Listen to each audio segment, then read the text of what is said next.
Hello students, class 11th accountancy के इस video में मैं आपको बता रहा हूँ कि जनरल एंट्रीज कैसे की जाती हैं। चैप्टर नंबर 4 एनसीईआरटी बुक का रिकॉर्डिंग ऑफ ट्रांजैक्शन फर्स्ट, ठीक है, जिसमें क्वेश्चन नंबर 11 एंड 12 के सॉल्यूशन में बताऊँगा। लेकिन उससे पहले आपको जनरल एंट्री को समझना होगा। देखिए, जनरल एंट्री का फॉर्मेट सिंपल होता है। ये फॉर्मेट होता है जहाँ पर सबसे पहले डेट, पार्टिकुलर कॉलम थोड़ा बड़ा बनाना है, LF मतलब लेजर फोलियो, रुपीज़, रुपीज़ का 2 कॉलम बनते हैं, एक होता है डेबिट के लिए और एक होता है क्रेडिट के लिए, ठीक है। इतना ध्यान में रखना है जनरल एंट्री में कि जनरल एंट्री में जब भी कोई एंट्री करेंगे, जो डेबिट होता है, मान लो कैश अकाउंट डेबिट हो रहा है तो कैश अकाउंट डेबिट लिखेंगे, और जो क्रेडिट वाला ऑप्शन है उसके जस्ट नीचे टू राहुल अकाउंट, इस तरह करेंगे। यानी क्रेडिट वाले को टू करके लिखेंगे और डेबिट वाले को आगे डेबिट लिख देंगे। अब किस तरह से ये एंट्री करेंगे हम प्रॉपर क्वेश्चन को करके बताएंगे, ठीक है ना। हर एक क्वेश्चन को बेसिकली क्या होता है ना, जनरल एंट्री में लगभग ट्रांजेक्शन सेम होते हैं। आपको कुछ ट्रांजैक्शन याद करने से, लर्न करने से आपको आ जाएगा। बाकी एज पर कंडीशन होता है, एज पर ट्रांजैक्शन होता है। तो क्वेश्चन नंबर 11 12 में कौन कौन से ट्रांजैक्शन दे रखे हैं जिसकी जनरल एंट्री करना है वो सीख लीजिए। सबसे पहले क्वेश्चन नंबर 11 पढ़ लेते हैं, और हाँ, सब्सक्राइब कर लेते हैं आप लोग, ठीक है ना। अगर नहीं किया है तो ज़रूर कर दीजिएगा, बेल आइकन दबा दीजिए, आने वाले सारे क्वेश्चन के सॉल्यूशन आपको मिल जाएगा, राइट। देन क्वेश्चन नंबर 11, तो ये रहा question number 11। Generalized the following transaction in the book of Himanshu. Himanshu की बुक में एंट्री करनी है। डेट दिया हुआ, डेट कॉलम के लिए अब की ट्रांजेक्शन है। Business started with cash, purchase goods for cash, sold goods to Sauti, purchase furniture, cash received from Sauti in full settlement. जहाँ फुल सेटलमेंट होता है, जितना पेमेंट करना है, जैसे सौती को फुल सेटलमेंट करना है, सौती को कितने का सेल किया था 5000, पेमेंट रिसीव कितना कर रहे हैं 4000, वही फुल सेटलमेंट है। फुल सेटलमेंट का मतलब होता है पेमेंट फाइनल हो गया, अब जो भी पैसा बचा हुआ नहीं मिलना है। इसका मतलब जो कम होता है अमाउंट वो डालते हैं हम डिस्काउंट में। सेल्स है तो सेल्स के ऊपर जो डिस्काउंट लगता है वो होता है डिस्काउंट अलाउड, राइट। एंट्री में बताऊँगा मैं अभी। पेड रेंट और पेड सैलरी दोनों एक्सपेंसेस है। तो अलग अलग डेट की अलग अलग ट्रांजेक्शन है, इसके रिलेटेड जनरल एंट्री करनी है। तो चलिए शुरू करते हैं general entry 1 by 1। Solution number 11, सबसे पहले तो हेडिंग डाल दी general in the book of Himanshu, ठीक है। और उसके ऊपर आपको डेट डालना है। डेट क्या दे रखा है, अकॉर्डिंग टू माई बुक 2017। आपकी बुक में ईयर कुछ अलग दिया हो सकता है, उससे फ़र्क नहीं पड़ता है। तो 2017 का पहला ट्रांजेक्शन है दिसंबर 1। दिसंबर 1 क्या बोल रहा है, बिजनेस स्टार्टेड विद कैश। जब भी बिजनेस स्टार्ट होता है, बिजनेस में पैसा आ रहा है, कैश का आना, बिजनेस में पैसे का आना हमेशा डेबिट होता है। जो कुछ भी बिजनेस में एज ए कैश फॉर्म में आ रहा है, चाहे बैंक में आए चाहे कैश में, उसको भी सब डेबिट करेंगे। तो बिजनेस में कैश आ रहा है तो एंट्री करेंगे हम कैश अकाउंट डेबिट टू। अब जब भी बिजनेस शुरू होता है, आपने अकाउंटिंग क्वेश्चन बताया था कि जो कैश आता है वो कन्वर्ट होता है कैपिटल में, क्योंकि बिजनेस शुरू हो रहा है तो वो कैपिटल होता है। तो इसकी एंट्री करेंगे टू कैपिटल अकाउंट। अमाउंट है 75,000। ये हो गया डेबिट के अमाउंट, और क्रेडिट के सीधा यहाँ पर क्रेडिट के सामने डाल दीजिए, ठीक है ना। समझ में आ गया। ये एंट्री फिक्स होती है, जब भी इस तरह की एंट्री हो गया वही ये करेंगे। और नरेशन लिखेंगे बिजनेस स्टार्टेड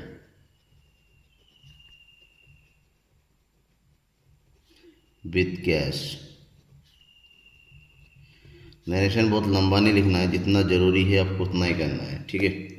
अब है next transaction, transaction number 2, that is March 7 को, दिसंबर 7 को हो रहा है। Purchase goods for cash, purchase goods ध्यान में रखिएगा। अगर परचेज ऑफ गुड्स लिखा हुआ था तो परचेज अकाउंट आएगा, जो कि हमेशा डेबिट होता है। लेकिन परचेज ऑफ गुड्स के अलावा कोई दूसरा आइटम नहीं रखा है, purchase of furniture, purchase of stationery, purchase of postage stamp, तो यहाँ पर पार्टिकुलर उस चीज़ का नाम आता है। बट परचेज ऑफ गुड्स में आप एंट्री करेंगे परचेज अकाउंट की, purchase account debit to purchase goods for cash. Cash purchase किया यानी कि पेमेंट चला गया है, कैश आता है तो डेबिट, और कैश जाता है तो क्रेडिट टू कैश अकाउंट। कितने का परचेज किया? 10,000 रुपीज़। दोनों जगह एंट्री करते हैं एक साथ, ठीक है। तो नरेशन लिखेंगे गुड्स परचेज्ड फॉर कैश, ठीक है। अब नेक्स्ट ट्रांजेक्शन दिसंबर 9 दिसंबर का है, सोल्ड गुड्स टू सौती। अब देखिए सौती को सेल किया गया है लेकिन कैश नहीं दे रखा है, नेम दे रखा है। जब पार्टिकुलर नेम है किसी को सेल किया जाता है, सेल हमेशा क्रेडिट होता है, तो किसको सेल किया गया? सौती को। सौती को कर दीजिए। कैश होता तो कैश करते हैं यहाँ पर। Sauti account debit to sales account. Amount कितना सेल का? 5,000, ठीक है। ये हो गया अमाउंट 5,000। तो नरेशन लिखिए goods sold to Sauti. Clear. Next transaction December 12 purchase furniture. अब मैंने एक चीज़ बताया था थोड़ी देर पहले, अगर परचेज ऑफ गुड्स होता है तब तो परचेज अकाउंट डालते हैं, लेकिन उसके अलावा कोई दूसरा आइटम होता है, जैसे यहाँ पर दिया हुआ है परचेज फर्नीचर, तो हम एंट्री क्या करेंगे? Furniture account. जो भी पार्टिकुलर आइटम दे रखा है, फर्नीचर एसेट्स होता है, एसेट्स हमेशा डेबिट होता है क्योंकि एसेट्स बढ़ रहा है, इंक्रीज हो रहा है। तो परचेज अकाउंट डेबिट टू कुछ नहीं दिया हुआ तो कैश, क्योंकि कैश में ही खरीदा होगा। और अमाउंट ऑफ फर्नीचर है 3,000, राइट। ऐसे लिखेंगे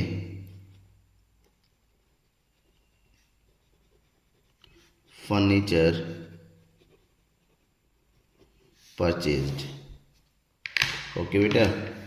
next December 18 cash received from Sauti in full settlement of his account.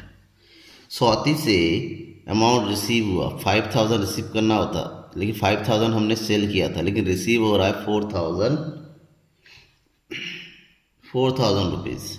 जब 4,000 जितना रिसीव हो रहा है, पहले बात तो उतना तो आप कैश में डालिए, कैश अकाउंट, क्योंकि पैसा इतना ही आ रहा है 4,000। फुल सेटलमेंट का मतलब 5,000 की तरफ 4,000 आ रहा है, 1,000 हमारे पास नहीं आ रहा है। जो नहीं आ रहा है उसकी एंट्री करेंगे हम डिस्काउंट में, और ये हो जाएगा हमारा discount allowed, discount allowed account debit. ठीक है, समझ में आया? 5,000 रिसीव होना था, 4,000 रिसीव हुआ, 1,000 कम रिसीव हुआ, जो कि फुल सेटलमेंट में अब रिसीव नहीं होगा, तो हमारे लिए तो डिस्काउंट चला गया ना, नुकसान हो गया। तो टू सौती अकाउंट।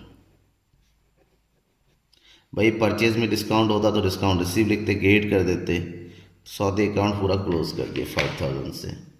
ठीक है, तो नरेशन का लिखेंगे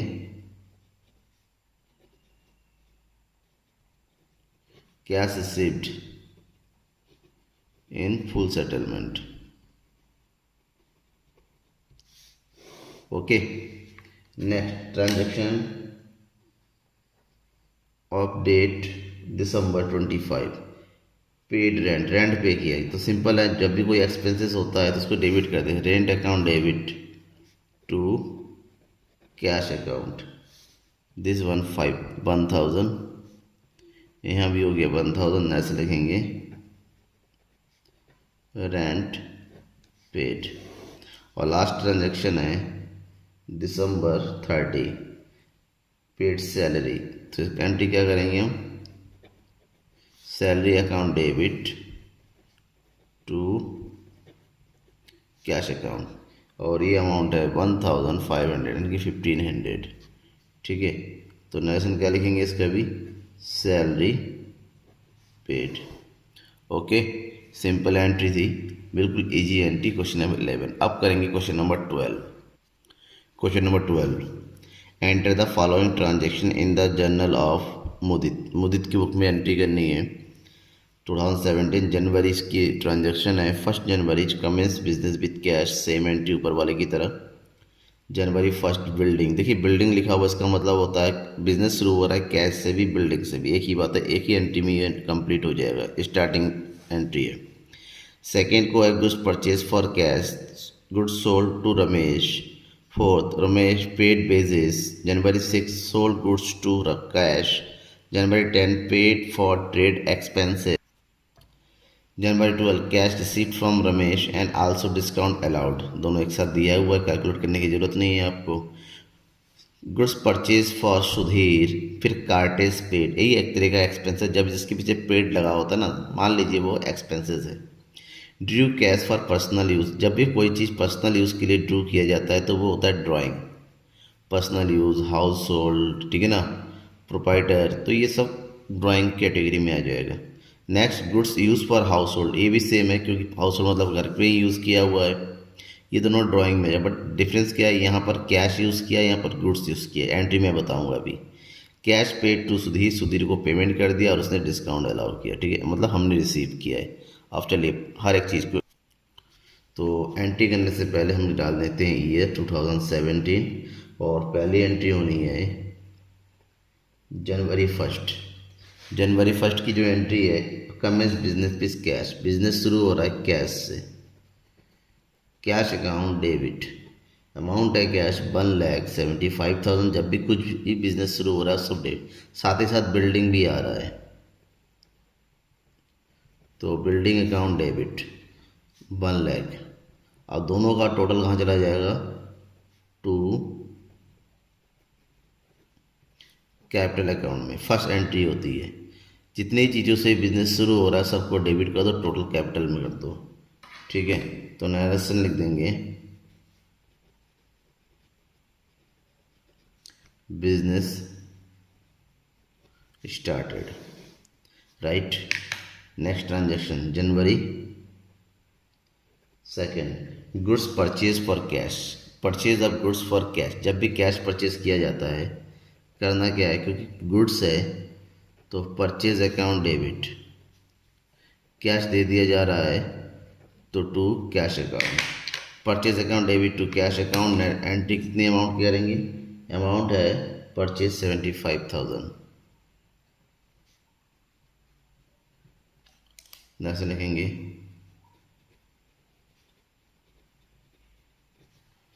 परचेज्ड गुड्स फॉर कैश, ये नहीं पड़ गया। Next January 3 sold goods to Ramesh, यहाँ पर कैश नहीं जा रहा, रमेश को सेल किया, जिसको सेल किया जाता है उसको आप क्या कर दीजिए, डेबिट कर दीजिए। तो Ramesh account debit to sales account, amount कितना सेल किया गया है 30,000, ठीक है, ये हो गया। तो नेक्स्ट लिखेंगे sold goods to Ramesh, okay. Next entry January 4 paid wages, wages pay किया गया। तो एंट्री क्या करेंगे हम, ये बेजेस एक्सपेंसेस होता है, जितने भी एक्सपेंसेस होता है वो हमेशा डेबिट होगा। Wages account debit to cash account, ठीक है। कितना पेमेंट हुआ है 500 रुपीज़। नरेशन क्या लिखेंगे, सिंपल नरेशन है, wages paid. Next transaction on January 6, transaction क्या है, sold goods for cash, goods sale किया लेकिन कैश यानी कि पैसा आया है। तो जब कैश आता है तो cash account debit to sales account, कितना अमाउंट आया 10,000।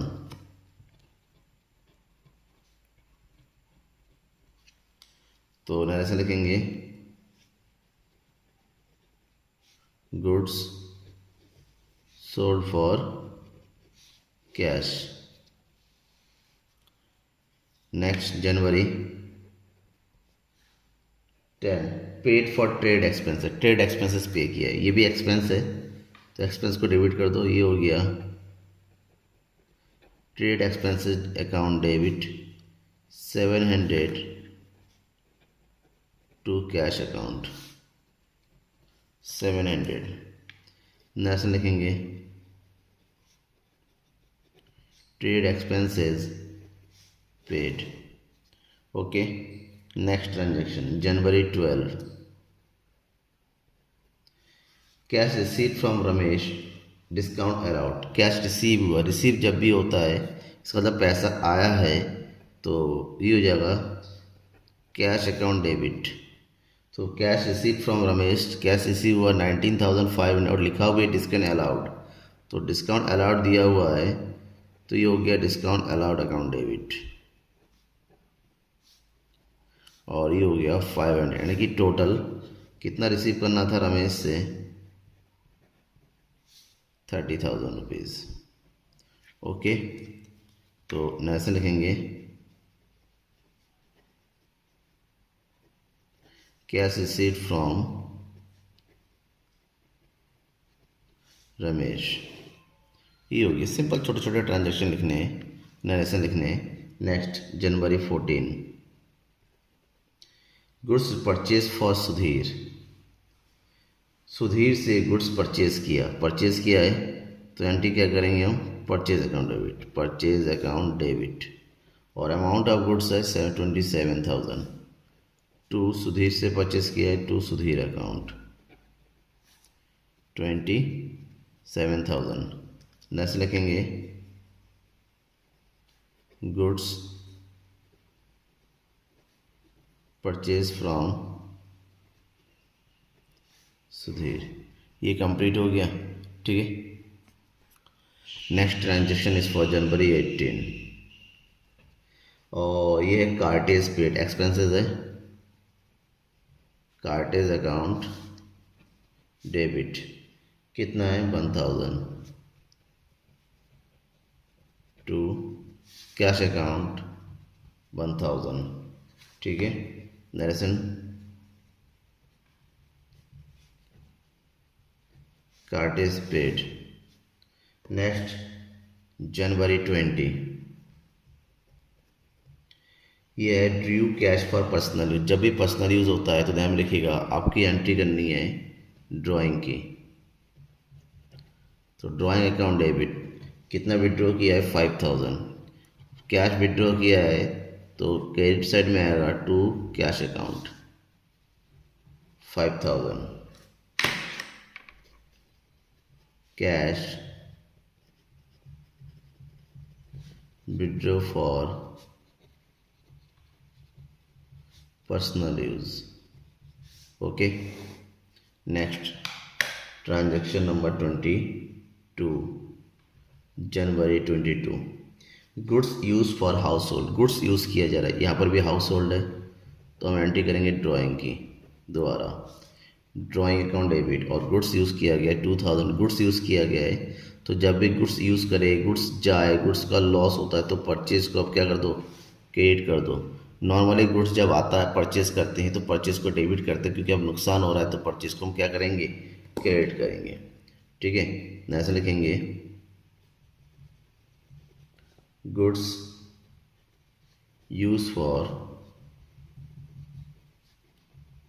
हाउस होल्ड, ठीक है, ये हो गया। एंड लास्ट ट्रांजेक्शन है cash paid to Sudhir on January 25। कैश पे किया गया, रिसीव कौन किया, सुधीर, तो सुधीर को हम डेबिट कर देंगे, Sudhir account debit to cash account. कितना पेमेंट कर रहे हैं सुधीर को, 26,700 और सुधीर अभी डिस्काउंट दे रहा है तो ये हो गया डिस्काउंट रिसीव्ड। पेमेंट के टाइम अगर डिस्काउंट है तो वो रिसीव में डालते हैं, डिस्काउंट रिसीव अकाउंट। अमाउंट कितना है 300, तो टोटल 27,000 हो गया। देन ये हो जाएगा cash paid to Sudhir. Okay, अब लास्ट क्या बचता है, हमें करना होता है टोटल। टोटल ज़रूर करिएगा आप, ठीक है ना। पहले क्वेश्चन में मैंने किया नहीं था, अब करके बताता हूँ। पहले टोटल करते हैं। तो इसका पूरा टोटल करने के बाद कितना टोटल आ रहा है, वो टोटल कितना आ रहा है, इसका टोटल थोड़ा गलत लिख दिया था मैंने, फिलहाल दोबारा टोटल करने से हो गया होता चला। इसका टोटल आ रहा है हमारा 4,83,200, तो सेम अमाउंट यहाँ पर 4,83,200। अब हम जो टोटल करेंगे, फर्स्ट क्वेश्चन का जो नहीं किया था उसका भी टोटल कर लेते हैं, ठीक है ना। फर्स्ट क्वेश्चन का टोटल कितना हो रहा देखते हैं। फर्स्ट क्वेश्चन का टोटल करेंगे तो सबको टोटल करने के बाद हमारे पास आएगा 1,05,000 सॉरी 500, तो इधर भी आएगा 1,05,000। ये टोटल करना ज़रूरी होता है, ठीक है ना, आप भूलिएगा नहीं।